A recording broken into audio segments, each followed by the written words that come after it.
Bonjour à tous et bienvenue pour cette nouvelle vidéo aujourd'hui livresque pour parler du dernier roman sorti de Flor Vesco, D'or et d'oreiller. Déjà, encore une fois, magnifique couverture dans la collection Medium de l'École des loisirs. On avait déjà pu avoir dans cette même collection par la même autrice L'Estrange Malaventure de Mirella, qui était une réécriture du conte du joueur de flûte. Et là, encore une fois, on a une réécriture de conte par Flor Vesco. Et encore une fois, le ton n'est pas si jeunesse que ça. On a un ton assez adulte, je vais y revenir après. De par la couverture où on voit cette jeune femme au-dessus d'une pile de matelas, on pouvait s'attendre à une réécriture du conte de la princesse au petit pois. Et c'est assez drôle, voilà, je vais vous le dire, parce que ça spoile pas du tout le bouquin, parce que c'est dans le prologue, donc dès qu'on lit la première page, on le comprend. On nous raconte vite fait l'histoire de la princesse au petit pois, et puis la personne la mère qui raconte à sa fille dit non mais en fait c'est pas ça la vraie histoire. La vraie histoire c'est pas ça du tout. Et elle va raconter la vraie histoire de la princesse au petit pois, et ça n'a absolument rien à voir. On a juste effectivement une scène avec cette pile de matelas, mais voilà, il n'y a pas de petit pois.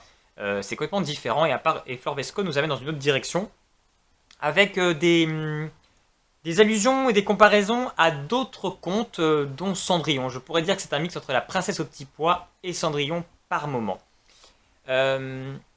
D'or et d'oreiller, qu'est-ce que ça raconte concrètement comme histoire? On va suivre la famille, alors que je ne me trompe pas, Watkins, qui a donc trois jeunes filles et leur bonne. Et voilà, la mère, voilà, à cette époque-là, elle aspire qu'à une chose, c'est faire un beau mariage à ses filles, que ses filles rencontrent un compagnon riche qui va apporter voilà, de la prospérité à la famille. Et il va se trouver qu'un lord refait son apparition et souhaite visiblement se marier. En fait, on apprend que ses parents sont morts. Il était le dernier héritier de ce grand domaine, on pensait que c'était à l'abandon, et finalement, il refait surface. Donc là, la mère Watkins se dit, il faut absolument que je fasse rencontrer mes filles ce lord. Et il va se trouver qu'en fait, ce lord a un curieux procédé pour trouver la femme qu'il va vouloir épouser. Elle doit passer un test, c'est passer une nuit chez lui.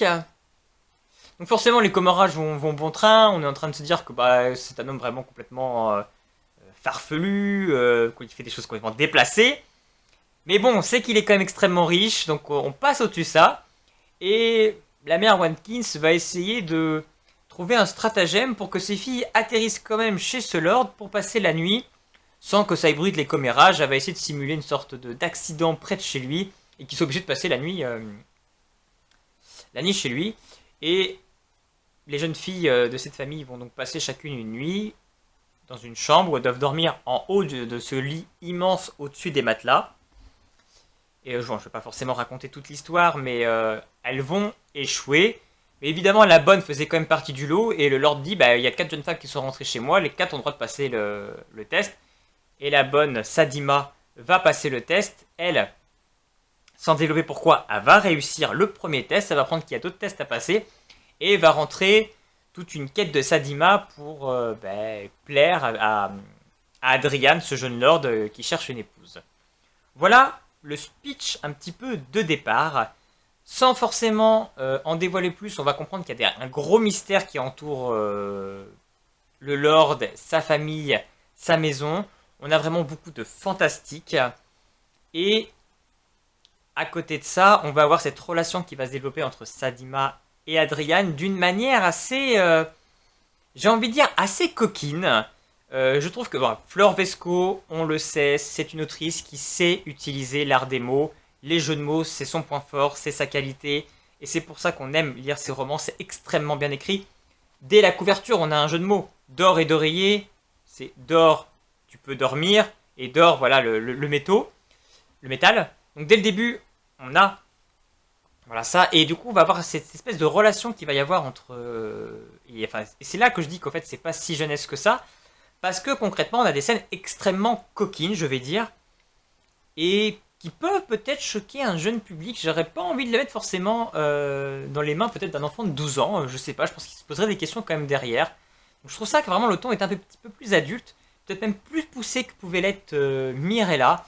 Et puis l'atmosphère peut être un petit peu pesant, mine de rien, parce qu'on se pose quand même beaucoup de questions. On a envie d'avoir la solution à ce mystère, on avance. C'est pas très long, il fait plus de 200 pages, on l'enfile très rapidement parce qu'on est vraiment pris dans cette histoire, pris dans cette aventure, où on a envie de savoir les secrets, la solution et comment tout ça va finir. Et puis la plume de Florvesco nous embarque.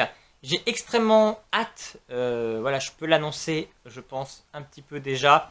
Normalement, si tout se passe bien, euh, en septembre, je devrais avoir Florvesco en direct, en live sur ma chaîne. Donc bien évidemment, on reviendra sur tous ces romans, mais sur D'or et d'oreiller également pour en parler. Et j'ai plein de questions à lui poser par rapport à ce roman parce que voilà, ce roman ne laisse pas indifférent. Et puis, il fait poser beaucoup de questions. Et, et vraiment voir un petit peu dans quel esprit Flor Vesco a pu l'écrire. Et vraiment tous les messages qu'elle a voulu véhiculer à travers ce roman. Parce qu'il y a beaucoup, beaucoup, beaucoup à dire. Donc voilà, je vous invite à vous abonner à ma chaîne pour ne pas rater l'annonce de ce live avec Flor Vesco. Parce que ça va être extrêmement intéressant, je pense. Donc abonnez-vous, abonnez-vous, abonnez-vous. C'est vraiment très important pour soutenir la chaîne et pour pas rater ce live exclusif qu'il y aura sûrement en septembre. Si vous aussi vous avez lu D'or et d'oreiller de Flor Vesco, n'hésitez pas également à me laisser un petit commentaire pour me dire ce que vous en avez pensé. Et puis en attendant, je vous souhaite une très bonne journée et à bientôt.